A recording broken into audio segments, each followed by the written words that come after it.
All right, let's jump into today's deep dive. And we're talking all things e-bikes, specifically the Gazelle Ultimate C380 HMB. So if you're listening, you probably see the brochures, maybe checked out some specs online, maybe even skimmed a user review or two. That's right. And now you're here for the good stuff, right? We're going to break it all down, figure out, is this bike really ultimate, like the name says? And more importantly, is it the right ultimate for you? Okay, so that name, Ultimate. Gazelle's got a whole bunch of bikes. I'm looking at their brochure right now. What makes this one, I don't know, stand out from the crowd? Why Ultimate? Well, they seem to be going for that sweet spot, between sporty and comfortable, trying to make a bike that appeals to a pretty wide range of riders. Yeah, like the best of both worlds. Which, let's be honest, sometimes means you end up with a bike that's, well, not quite perfect for anyone. Vote. I did see in your notes you think this one might actually pull it off. You even highlighted their target rider. Commuters, folks who just want a comfy ride, even people taking it on longer recreational rides. It's ambitious, for sure. But looking at what Gazelle's done, they've really thought about those different riders. Like that low-step frame makes it super easy to hop on and off no matter who you are.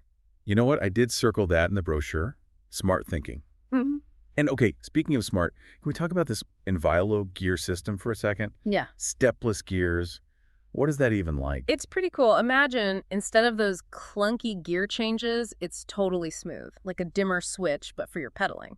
You just shift through the resistance levels, even when you're stopped. So picture this. You're at a red light, right at the bottom of a hill. Awful feeling, right? But with this system, you just smoothly shift to the perfect gear. No jumping, no clunky sound. Exactly. Effortless. No matter the terrain, it's just a nice, smooth ride. Okay, I am sold on smooth, but we got to talk about range. How far can this thing actually go on a single charge? Specs say 70 miles.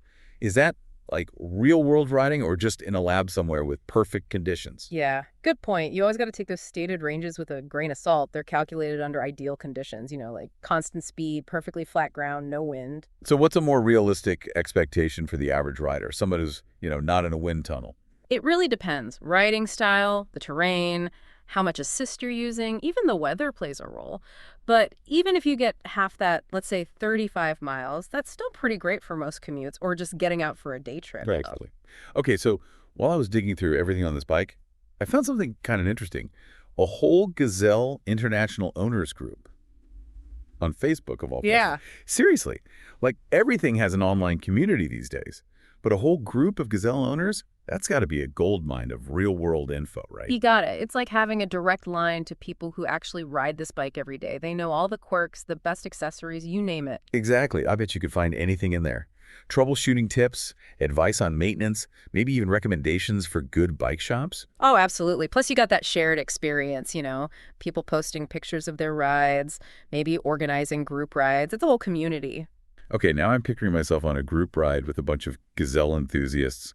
But before I get ahead of myself, let's get back to that user feedback. You said the review we have is mostly positive. Yeah, really positive. People seem to love how comfortable this bike is, especially the riding position. Sounds like Gazelle really nailed that whole sporty but comfortable thing.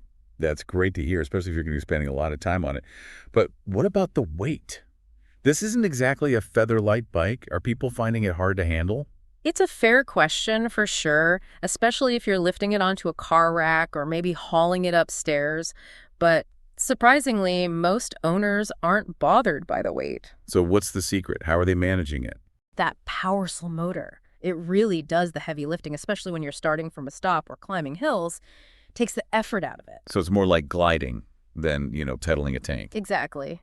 I even saw a few people describing it as feeling lighter than air when that motor kicks in, which I gotta say is a pretty great feeling. And they also mentioned how stable it feels, even at higher speeds, probably thanks to that low center of gravity with the motor placement. All about balance, right? Yep. Okay, so we've talked a lot about the good stuff, but every bike has its quirks, right? What about the not so great things? Any recurring complaints or issues that pop up in those user reviews? Spill it. Yeah. What kind of quirks are we talking about here? Well, the Enviolo hub, it comes up a few times. It's a really cool system, don't get me wrong, but it's definitely different than your typical gears. Some people, especially if they're not used to it, find it takes a little getting used to. Ah, so a bit of a learning curve.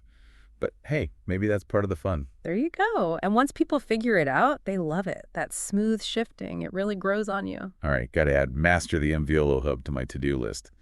Anything else? Let's see. Oh, a few comments about the tires. The Schwalbe Energizer Plus tires that come standard. They're great, really comfy, good grip on most surfaces. Yeah, those look pretty solid in the brochure pictures. Definitely. But some people who are, more into performance riding, they mentioned swapping them out for something a bit lighter and faster, especially if they're mostly on paved roads. Makes sense. So it's customizable. I like that. What about what was it called? The Kiox 300 display. That thing's pretty high tech. It is. And that's actually where some folks had a little bit of an issue, believe it or not. It's got so many features, some people found it a bit overwhelming. Especially if they're new to e-bikes, they would have preferred something simpler. Ah, I see. Too much of a good thing. Maybe. But hey, you can always learn, right? There's tons of info online about the Kiox 300. True, true. Well, it sounds like overall people are really happy with this Gazelle, even with a couple of quirks. So, big question. Does it live up to that name? Is it truly ultimate? That's a tough one. There are a lot of great e-bikes out there. But yeah, I think this one's a contender. Gazelle definitely did their homework on this one. The technology, the design, even that sense of community they've built. It's impressive. For sure. And, more than just specs, it's that feeling, right? Like you said, that community, it's a whole experience. So to anyone listening who's thinking about taking the plunge, imagine this. You're out there on this bike, sun setting, maybe you're on a bike path somewhere beautiful. And you realize this isn't just transportation, it's an adventure. How does that sound? Yeah, that's what I call living the ultimate dream. Right. Big thanks to our expert for really breaking this bike down for us. And to everyone listening, happy riding. No. Until next time.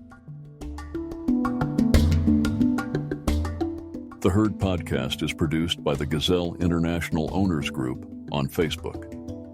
The managing editor and executive producer is Gary Fujioka Sr.